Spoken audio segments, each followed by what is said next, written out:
Hello, everyone, and welcome to Association Amplified Live. Today, we're talking about how association leaders are developed.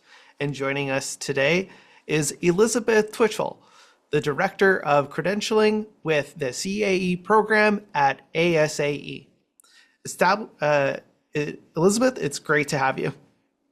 It's really excited to be here today. I love talking about the CAE and association professional development.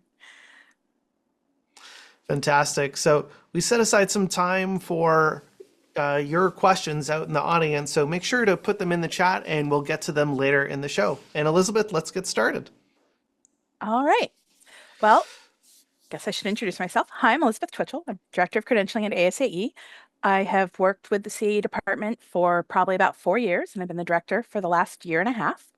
And what we do is we take everyone who wants to earn their Certified Association Executive designation and get people through the program. It requires 5 years of experience, 1 year if you are C-suite, over 100 hours of qualifying continuing education, a 200-question multiple choice exam that is offered twice a year in Windows, and then just a lot of studying. Once this is completed, people are CAEs and get to join the 4,500 other CAEs who are showing that they are among the best in their field and committed to a career in association management. Every 3 years people renew, and it's a really neat program, both for it showing that you're committed, but just the experience of going through it and studying and preparing for it is kind of a masterclass on some of the details of association management and the things that people can do within the field. So Fantastic. Thanks for that background.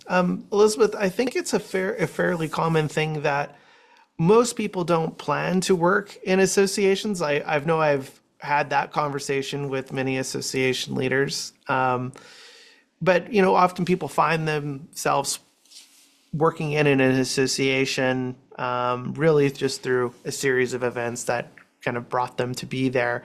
How does that shape how leaders are developed? And what would be a more intentional path into the profession? sure. So, like a lot of association people, I fell into the field because I have a political science degree from a big state university, and I moved to Washington, D.C. to change the world, and quickly discovered that associations were a better life and paid better than trying to work on the Hill. And then you wake up 20 years later and you're like, oh, this is what I do now. There's a need to make it a more intentional career process. ASE has 50,000 members, and that by no means covers everyone who works for an association in America. There are a lot of associations, there are a lot of people who work for them, and it's distinctive from other forms of nonprofit management. Associations are not charities. These are not medical facilities or schools. There's a very specific responsibility to members and to providing your members the professional education, the networking, the training, the development advocacy that they are looking for. And so I don't think it's ever going to be something where it would be a degree path program, particularly at the undergrad level. There's a lot of associations, but they're concentrated in a very few spaces. And people tend to come in a couple of ways. You come in through geography. Are you in DC? Are you in Chicago?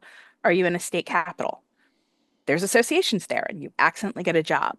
Or people come in through their own separate professional fields, marketing, accounting, legal, all of these sort of vertical pillars where you're an accountant, suddenly you're working for an association. A few years later, you're in association management. That is how you came in. And so trying to make it something that people are aware of as a professional option and why it's awesome to work for associations is something we need, but it is so scattered and so many associations are small that you can't do a direct pipeline like, if you get this job, you will work for Microsoft. You can't guarantee a specific employer, you can't guarantee it. It's more, this is a field on the whole that if you found it and you discover it, you want to be in. But once you're in it, that's when we need to make you into someone who is in association management and is ready to lead organizations. Your first year, maybe not. you're here just to do the books. 5 years later, you're the CFO and you're taking interest in all of the different things that are involved in association governance. So, When someone has a CAE, what does it communicate to a board or to members? And does it change how they lead day to day? so what it communicates is that this is a person who is committed to making their profession in association management. They have studied, they have the skills, they've gone through all of the different domains, education and advocacy, but also board governance, membership, volunteer management, all of the different aspects of associations. They have a background in this and they're ready to lead. They've taken on this voluntary challenge, the mid-career designation. The advantage, that's kind of the big advantage of it. When you are a CAE, there is to some extent a mindset because you've now networked with all of the other CAEs in America. There's like 4,500 CAEs. Everyone sort of knows everyone. CAEs often lead small associations. They're high up in the leadership of larger organizations. So there is a lot of networking that comes with it. But if I was a board and I was looking at this and I had a choice between hiring someone who had a CAE and who didn't, knowing, let's say, hiring a CAE or say someone from your industry. I'm the Widget Manufacturers Association. Is this a widget leader or an association leader? There's a real benefit to showing I'm a person who's committed. You don't understand how complicated association management is, board of the Widget Association, because you do Mm, what you do, that there's all of these things that are there that the CAE is qualified to deal with that maybe the person from the industry who does know an awful lot about the industry doesn't know about board governance, does not know about volunteer management, and doesn't have the experience to necessarily quickly get up to speed on how to handle that. And so it it says, I am a professional. I know my stuff. This is what I do. And I can show it without the lead time of trying to learn about associations you might get if you get someone from outside the field. yeah, I mean, I think that's a really strong point. I think people in associations are often describe the association world as kind of being just that, its own little universe. And along with that, there comes a lot of learning that needs to happen to be able to run a successful association because there's just so many facets that are specific to running an organization in that model. So just because you're necessarily successful in this domain, there's certainly overlap to some facets, but it's not necessarily going to set you up for success. There's going to be a lot of learnings that need to happen to be successful in terms of a leadership position inside of an association. It's all best practices. If even people who work with boards at publicly traded organizations, working with a board at a professional society or an association where these are people who this is what they do is a completely different experience than having people who are outside advisors on running a for-profit company. The relationships between staff and the board, the relationships between the board members and each other, antitrust issues. There's a lot that Mm, goes into it that is just a whole field you don't know exists until you're in it. Um, yeah, and well said. so, The expectations on associations have changed. There's more emphasis on being able to provide on the digital landscape. There's more data-driven expectations, and there's more focus on making sure that we're translating things into real member value. That's changed what we expect from leaders too. So, how have we changed in terms of leadership development to match these changing expectations? sure. So for leadership development, I see a lot of courses. I see the applications that everyone submits for their CAE, everyone submits for their renewal, and you can pick up patterns. But association management, professional development, it's often in these are the legal challenges to our field. This is the greater economic environment for how professional societies and associations exist.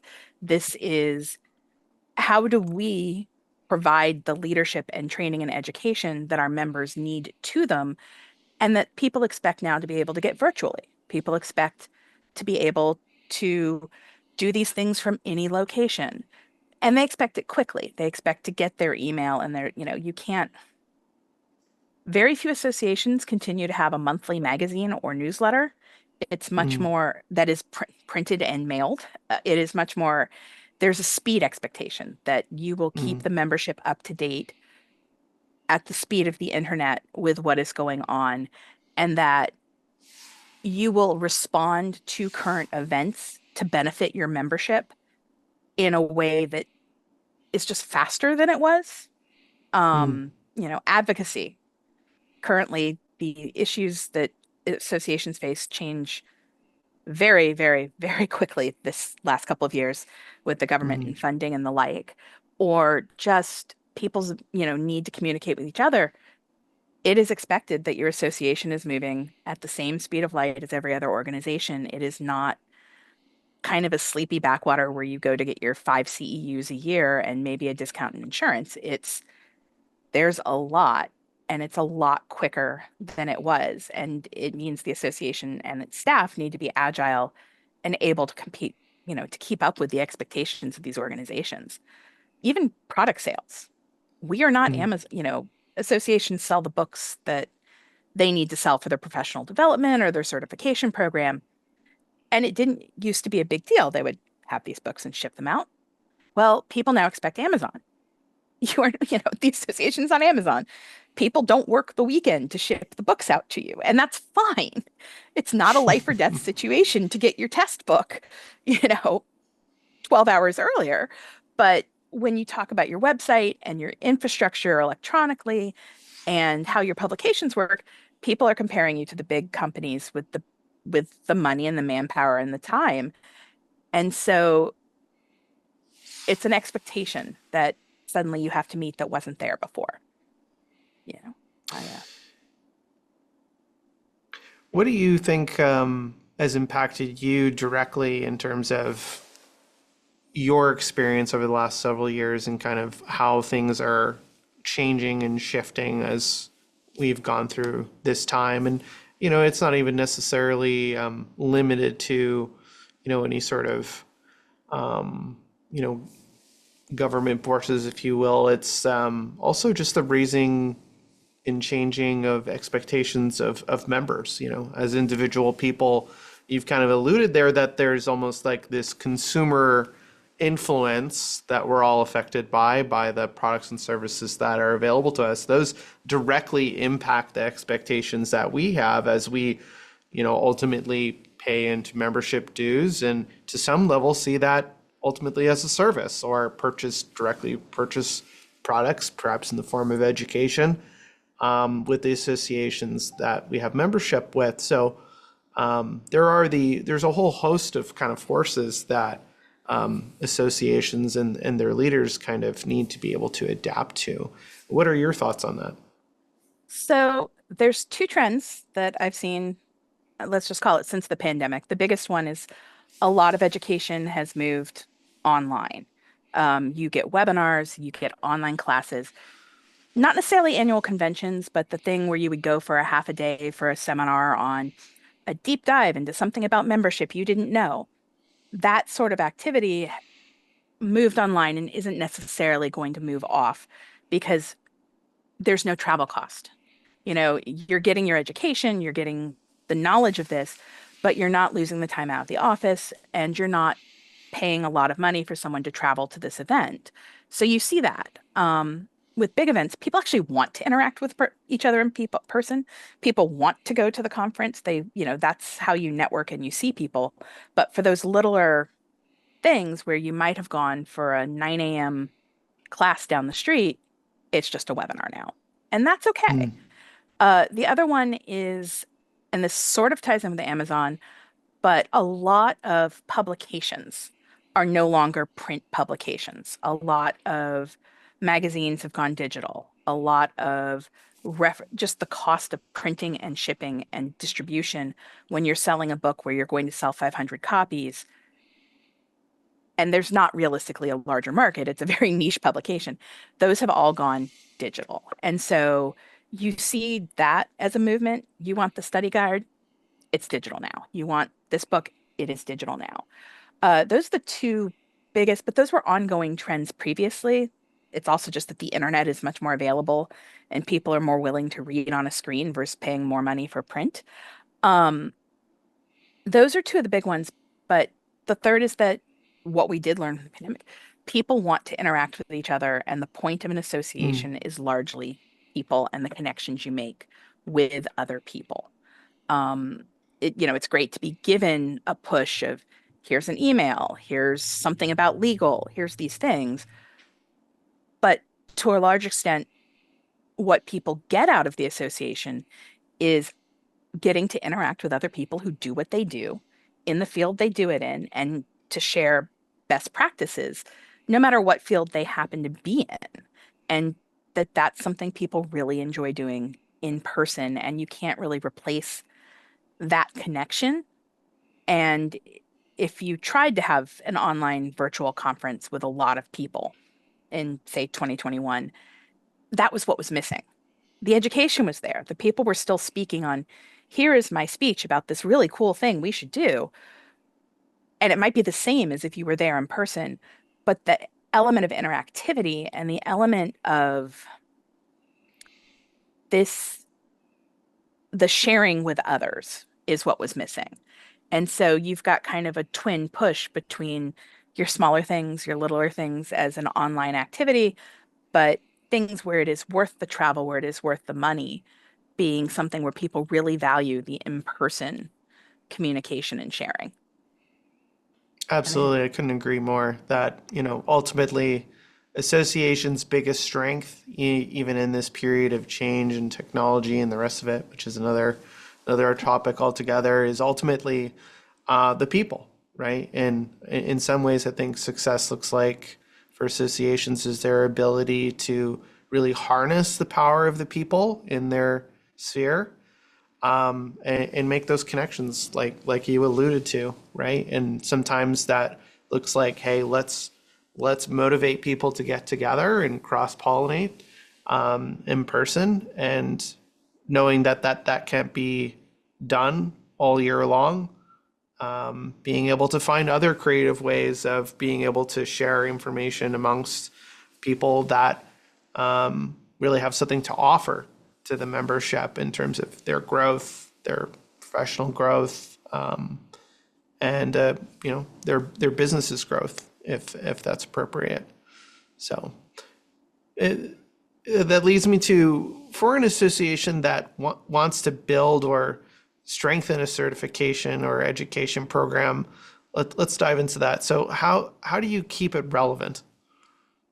so there are a couple of ways you can keep your education program relevant. One is it really helps to have the volunteer committee or commission that are, CAE has a commission, that are in charge of your certification, your designation, be willing to like keep it up to date.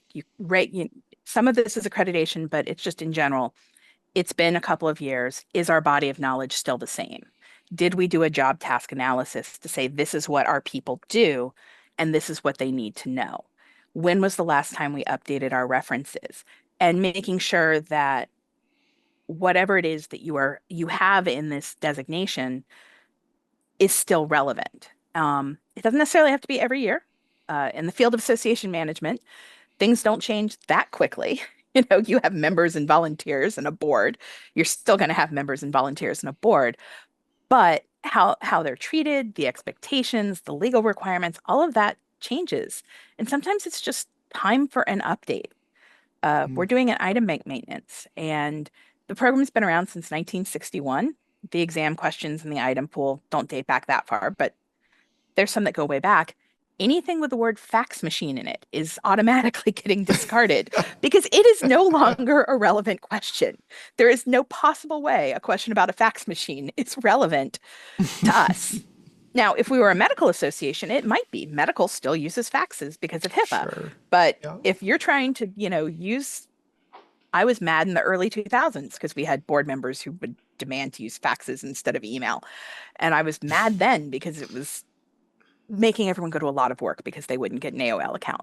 But there's things like that where there is technology change that even if you are not the greatest technology organization, it needs to be addressed. Social media, the existence of it, even. Um, but just what is it that is relevant to the people in the profession has to be, and that's not a staff driven thing. That is really something that has to come from the members to talk about what is relevant to them and what is no longer relevant and how they can update the program and the certification to address that. And that's the biggest thing. It's you've got to, even if things haven't changed that much, you have to keep up with it because there's always something. And, continuing education fills some of this niche, but continuing education needs to be within a certain time period. You shouldn't be taking the same Finance 101 class 15 times. You should be doing something up to date and new and different when you address it. All right. So we covered a lot. How do you feel about taking some questions from our audience? Happy to take any questions you can throw at me. Awesome. So let's dig into it here. What do we have? So okay, here's a good one. So if I'm early in my career on the membership side of associations and planning to stay in the field, Mhm. what should I be looking for when it comes to credentials? Sure. So, membership is one where you probably want an association related credential. The CAE, if you've got enough years in the field, is not a bad choice. If you were in accounting or legal, there's credentials for that, but there's not really a specific membership credential, but there is a lot of membership education. And so, if you're planning on staying in the field, there's a lot of stuff out there about working with members, dealing with members, and volunteer management, which is definitely a subset of membership and a really vital skill to get down as early in your association career as you can, because the higher up you go, the more and more volunteers you will be dealing with. And it helps to have a foundation to be comfortable with them and the policies and why everything is like this and this is how this works from the beginning. Um, because you may be doing membership now, but the associations people jump. Here's education, here's membership, here's volunteers. You could switch between them or suddenly find yourself the director at a small association of all three. And so a little diversity in education doesn't hurt, but definitely I would do some focusing on membership and volunteers. Fantastic. Here's one that's for someone that's a bit more further into their career. How do you keep a certification or education program from becoming outdated over time? Alternatively, how often do you think a certification should be reviewed and revised and stayed up to date? I have feelings that you have strong opinions about this one. Well, I do, but also so does the NCCA. So the CAE is accredited through the NCCA, and as a part of this, there's actually requirements that things have to be done in certain timeframes. We have a reaccreditation every 5 years.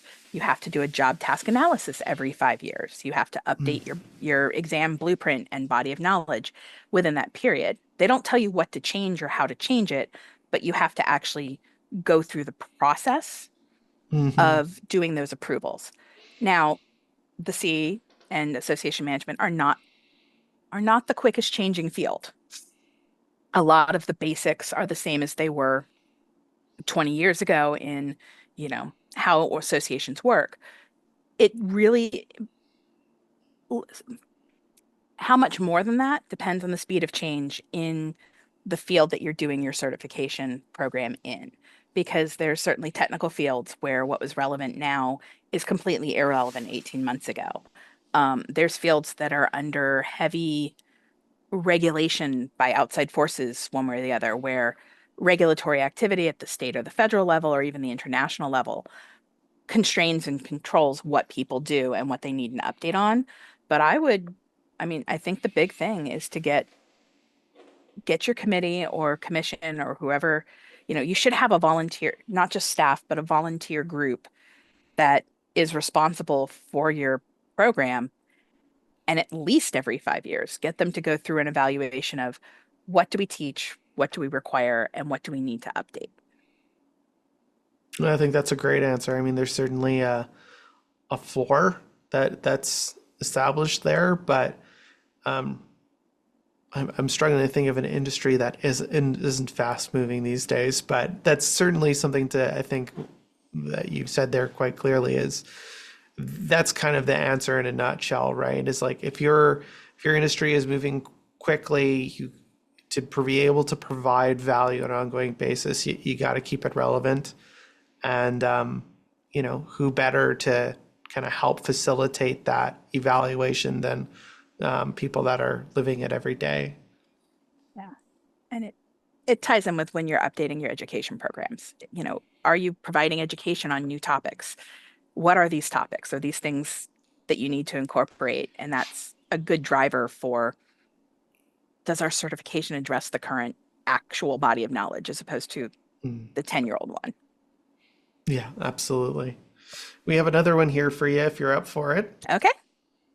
How should associations think about developing leaders who don't follow a traditional path? I love this one. I'm going to hedge this by saying to some extent, it depends on what industry or field that you serve and what is considered a non-traditional path. Obviously, there are certain, like the medical fields, where there's very specific education requirements and there's very specific licensing and regulatory requirements, may have a different view than something like association management, which is not people come to at all different stages in their career and all different points in their life. They wake up and discover, I'm an association professional. Uh, some of it is looking at what is considered the standard pathway for your education program. Is this something where you get a degree and then you go work for a firm and there's a clear ladder? Or is this something where people switch into it later in life as a second career field? Is there a required education program? Because you want to have representation for the people who go through the traditional standard step 1, 2, 3, but you also want the people who skipped a few steps and wound up later or took a different path, but are just as much a valid professional member of the field in the association as anyone else. And the big thing is to look at, if you're doing requirements for, say, a certification, does your requirements exclude these people who come in through a different path? Does your education and volunteer structure and requirements exclude this?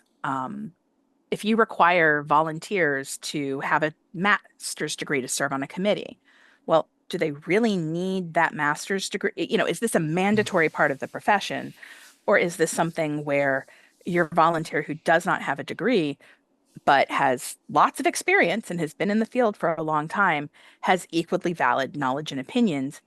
Because the people you serve come from these multiple paths. You want to have something where if you didn't make a choice at 21, you're still able to join and be a volunteer and serve in this field. Um, and really look at what are the restrictions that you are putting on volunteer activity and programs and education and certifications. Are you excluding people from the non-traditional paths for reasons that don't necessarily make sense because the skill you're using that as a shortcut for, you can determine that information in some other way. For the CAE, if you don't have it does require a bachelor's degree. If you don't have one, you can substitute additional work experience in any field.